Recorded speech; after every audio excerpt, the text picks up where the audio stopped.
Hello there, I'm Dark Shades and I'm talking about retirement today. And you might say, why are you talking about retirement? You don't look old enough to be retired. Well, I am a pensioner. Believe it or not, I am. So I am invested in this topic. And I've heard so many people talk about retirement. And I think the lockdown has kind of given people an insight to what retirement might look like. And some people may have changed their minds. I mean, if you've got the opportunity, I think most people have the opportunity to continue to work because there's no retirement age. So if you're voluntary thinking about retirement, you have to ask yourself, why do I want to retire? There's an idealistic notion about retirement. The idealistic notion about retirement is that you can wake up late, put your feet up, do your gardening that you never got a chance to do, go on holiday, spend some time with your grandkids, walk the dog, spend time with your cats, go shopping, window shopping, read all those books you wanted to read, tidy up your house. You haven't had a chance to do that for a while. You haven't had time. Work, work, work. That's the general consensus with regard to retirement. It's like, it's like a break. But working from home or being on, this COVID lockdown, that gives you kind of a taste of what retirement is like. If you're on lockdown and you haven't got a job and you're kind of in your retirement age, what are you doing? Are you bored yet? It's winter now. Can you do the gardening? If you've got an allotment, is it practical to go there? COVID, can you travel? What about when you're working? What does working actually mean? Working is not just about getting a pay packet. Some people equate it with a pay packet. Some people have this notion that, oh, I'm working to pay the bills. Got to pay the bills, got to work. Oh, I hate getting up in the morning. I don't want to work. Oh, I can't wait till I retire. All this bloody getting up in the morning. But what you don't realise is that work is actually stimulus. It actually motivates you to get up in the morning. It actually motivates you to make an effort in most cases to look half decent when you're going out to work. When you get to work, don't you talk to your little mates, whether it's in the toilet, whether it's in the kitchen, have your little chatter? What do you think that does for you? That's stimulating. That's improving your sense of well-being. You might not understand this, but interacting with other people, it gives you a sense of acknowledgement, of affirmation. Somebody knows you exist. Somebody is willing to interact with you.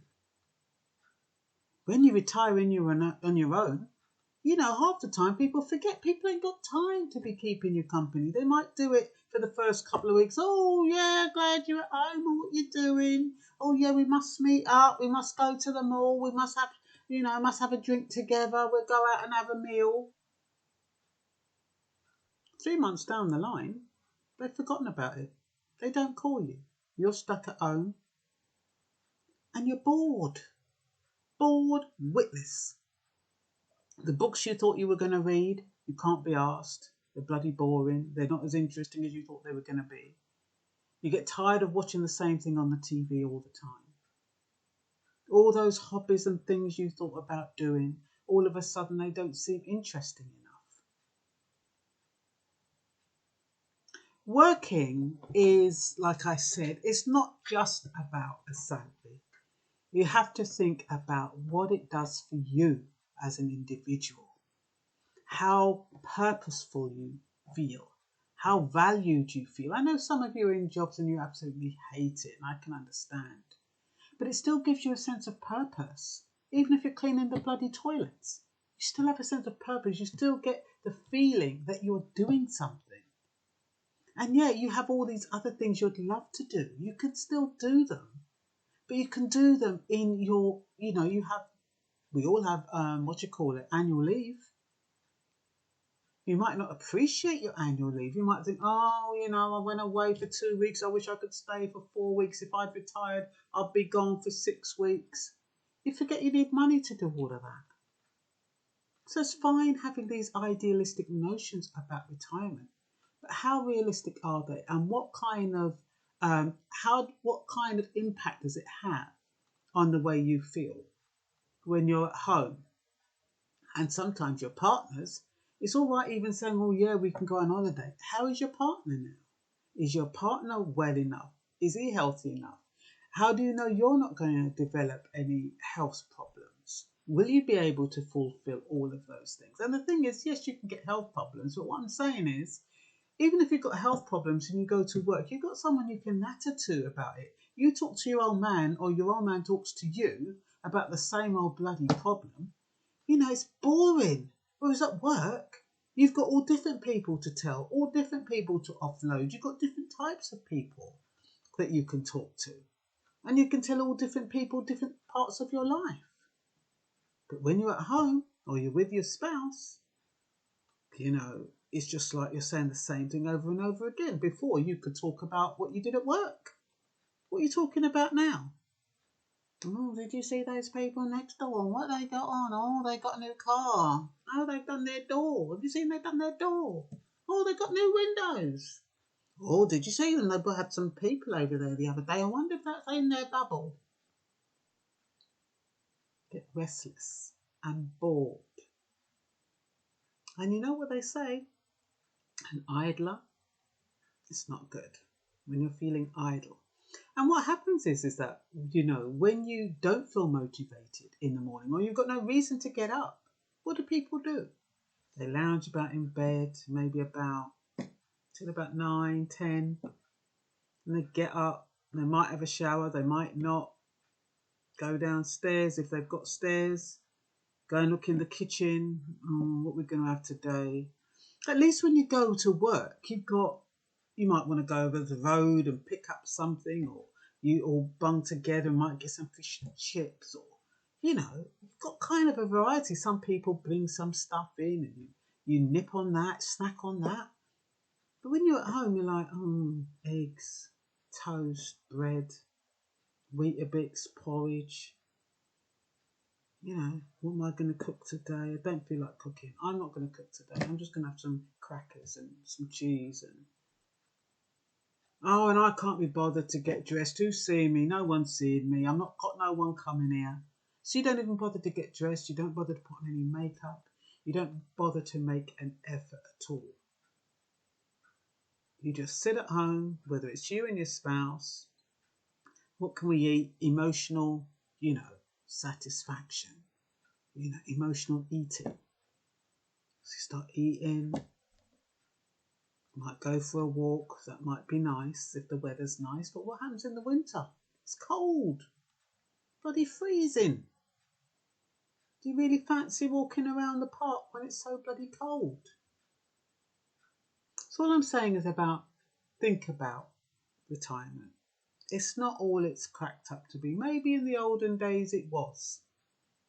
Maybe in the olden days it was so much better. You got your gold watch or whatever you used to get. Now you don't get squat. But you used to get your gold watch. You used to get a hamper. You got a nice little amount of dosh. And I don't know what people used to do back then, but I think there was less to do. Now we've got more to do, but we've got less time to do it. And even we've got so much to do that sometimes you don't want to do it. You feel kind of overwhelmed.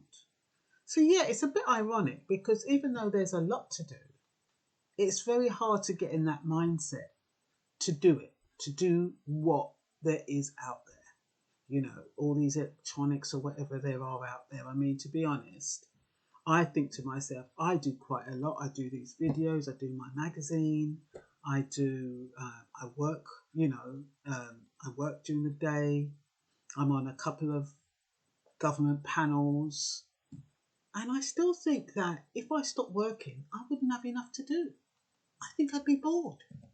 So I personally need to be stimulated.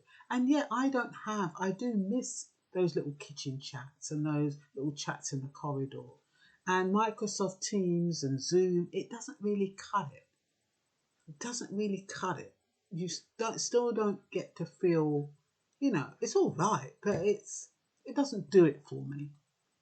So I guess the nearest to what I get is maybe a phone call every now and then, and I have a decent phone call when I choose to call people, and I make sure it's worthwhile, and catch up that way. But I just wanted to put it out there. I don't think I've forgotten anything.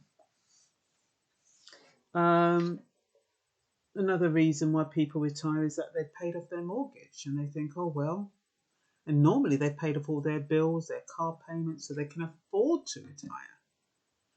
And it's almost like not paying bills is the reason to retire.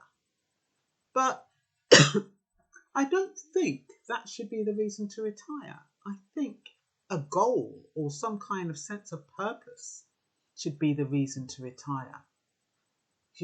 What is your aspiration? What is your dream? I mean, even if it's to write a book, make sure you write a book, or, you start your little company, or you do your little business.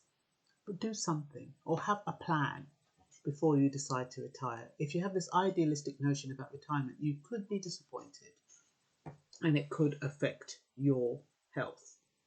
So, that's all I've got to say. Bye-bye.